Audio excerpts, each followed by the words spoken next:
Welcome to Westpac Stadium in Wellington, home to the 11th annual New World Wine Awards. Now, I'm here to meet the judges, to find out how they do their job and what makes this show one of the most unique competitions in the world. Now, with so many wines available in our supermarkets these days, finding a favourite can be tricky. And the New World Wine Awards show is all about finding top quality wine at affordable prices.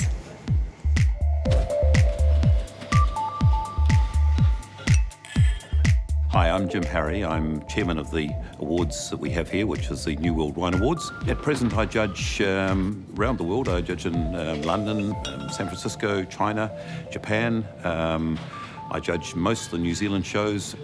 Well, I do look forward to the show because it's quite a different show. Most of the shows that we do are based around benchmarking wines. Right, let's go and taste some wine. This show, on the other hand, is a consumer show. It's about what the consumers drink. Now, there is a cut-off point in terms of value of these wines, so they have to retail for under $25, which means that that's probably somewhere around 70 to 80% of most wine drunk in New Zealand. See if that's what you get as well. Yeah, the green. Yeah. All the judges know about the wines are that they are a particular variety and the year, and it may be that they're also given the country of origin if that's important. That's the only information they've got. So basically what they'll do is they'll come through and they'll taste each of those wines as individuals, and they'll write comments on those wines and they'll score them out of 20. They'll then go back to one of the round tables behind me and they'll sit down and they'll each read out each other's scores, and they'll end up with a total number of points for the three judges. It was quite thoroughly passion-fruit, quite intense, but the palate actually worked. Now, there's three senior judges on each panel, and then there's also one or two associates. They'll then arrive at a consensus decision, and I think that's the important thing people need to understand. It's not just one judge's decision, it's three judges' decision. It was in a mould of the first one where it was really opulent, lots of esters still there. So, Sarah Kate, what have you been judging today? Sauvignon Blancs from around New Zealand, 2013. Oh, brand new ones. Yes, very exciting. Yeah, they're looking good. They are, actually. So how many different award shows would you judge in a year? This year, I am doing 6 different shows. Wow. What's your favourite part? Being able to have discussion about wines with fellow members of the wine industry or the journalists or wine marketing or sommeliers, who all tend to be the judges in our New Zealand wine show circuit. So you're learning all the time because you're learning from judges who are outside of your area. Today we've got Tony Jordan on our panel, who's from Adelaide and a very experienced judge.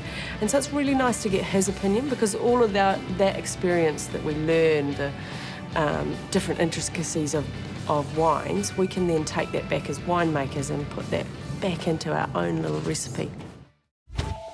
Do you judge at a lot of international shows? I judge each year the champagne classes in the Decanter Awards in London, which is rather nice. We do about, I don't know, this year it was 400 champagnes. Wow. Then I judge several shows in Australia, I judge in Hong Kong, and obviously I'm judging here. When you're judging here, how does it compare in terms of the system, the way it runs, to some of the international shows? It's exactly the same. The chairman's words at the beginning, he said, we're judging gold to be gold medal of international standard. So that's the only instruction you need. It's as tough as any. Most shows that we have in the country, the associate judges are judges in training. Feel free to come and ask the questions. Thank you. In this show, which again is different, the associate judges are the wine managers from the New World wine stores. So basically these people are coming through, they've done a 2-day course with Terry and I, and then each year before they do the judging, they do a half-day course in terms of bringing them back up to speed.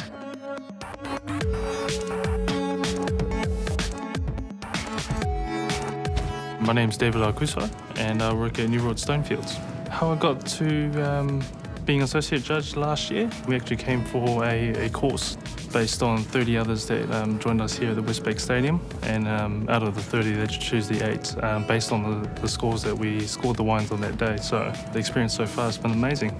It's developing that skill that I didn't know that I had. 32, 26, 87, 77. Sparkling rosé, bottle fermented 2013 and older. 2 whole days of judging, Jim. You're still looking pretty fresh and sparkly. Scary, isn't it? It terrifies me that when you look at the number of wines that have been tasted in these last couple of days and the number of glasses that have been poured and the number of stewards that have been running around the place, I'm working it out. thousands and thousands of glasses have been Thousands and poured. thousands. And then you've got this amazing group of people that volunteer themselves, that just rush in to help. And I mean, that's the part that always makes me so excited about these things. The amount of walking they do is probably about 15k a day. I mean, it's just huge what they do. Now, these fantastic trophies in front of us. Best red, Best red?